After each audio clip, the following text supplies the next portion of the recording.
میں پوری دنیا پھرا ہوں، 6 بر اعظم پھرا ہوں، جو پچھلی صدی میں ایک قافلہ گزرا ہے دیوبند کا، میں ایسا قافلہ پوری دنیا میں نہیں دیکھ سکا۔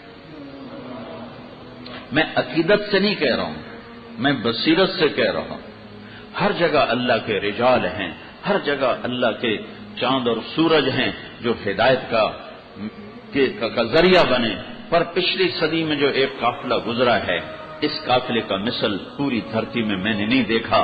میں جو کچھ میں جانتا ہوں میں اس کے مطابق دعویٰ کر رہا ہوں، ہو سکتا ہے میرا دعویٰ غلط ہو، کہ علم کامل کلی تو میرے اللہ کا ہے، اور اللہ تعالیٰ نے اپنے بندوں میں کیا کیا صفات رکھی ہیں، لیکن جو یہ طائفہ انفع گزرا ہے، جو یہ طائفہ اصلح گزرا ہے اور اتقى گزرا ہے اور اعلم گزرا ہے اور ازکى گزرا ہے، ایسا طائفہ افراد کی بات نہ کر، طائفہ ایسا مجموعہ پوری دھرتی میں نہیں نظر آتا، کہ اللہ تعالیٰ نے چنا اس دھرتی کو۔ انگریز نے اس کو اندلس بنانے کا پورا منصوبہ بنایا تھا۔ 1757 میں پلاسی میں ہارے، سراج الدولہ کو شکست ہوئی۔ 1799 میں 31 مئی 1799 جب ٹیپو شہید ہوئے تو جنرل ہیرس نے کہا ہندوستان ہمارا ہے۔ شارڈ میکالے کو بھیجا گیا کہ یہاں کا نظام تعلیم بنایا جائے اور مسلمانوں کو کسی طرح ختم کیا جائے۔ تو 1857 کی پھر ایک آخری کوشش ہوئی جنگ آزادی کی۔ تو جب قوموں کا نصیب ڈوبتا ہے تو کسی ایک طائفہ یا ایک طبقے کی وجہ سے نہیں، پورا بگاڑ آتا ہے تو پھر نصیب ڈوبتا ہے۔ صرف حکمرانوں کی نااہلی سے نصیب نہیں ڈوبا کرتے، نصیب جو ڈوبتے ہیں تو سب اس میں شریک ہوتے، سارے اس کے اندر شریک۔ اکثریت میں نافرمانی ہوتی، تو اکثریت میں بگاڑ تھا۔ تو 1857 کی جنگ کو بھی رجب علی خان اور مرزا الہی بخش اور نجف خان، ان 3 آدمیوں نے ایمان بیچ کر اور دلی کے دروازے کھول دیے۔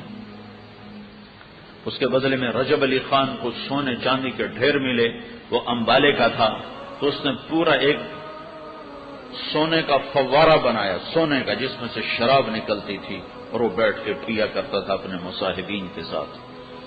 تو کسی ایک صرف بہادر شاہ ظفر کی نااہلی سے ملک نہیں ڈوبا تھا، معاشرہ ڈوب چکا تھا۔ تو اب ان کو 100% یقین تھا کہ ہم اس کو اندلس بنا دیں گے۔ تو 1864 میں ایک محمد قاسم نام کے ہستی نے ایک چھوٹا سا چھپر ڈالا، چھپر، اور مسجد بنائی تو چھت ہی کوئی نہیں، چھت کے پیسے ہی کوئی نہیں، ایک چھپر ڈالا،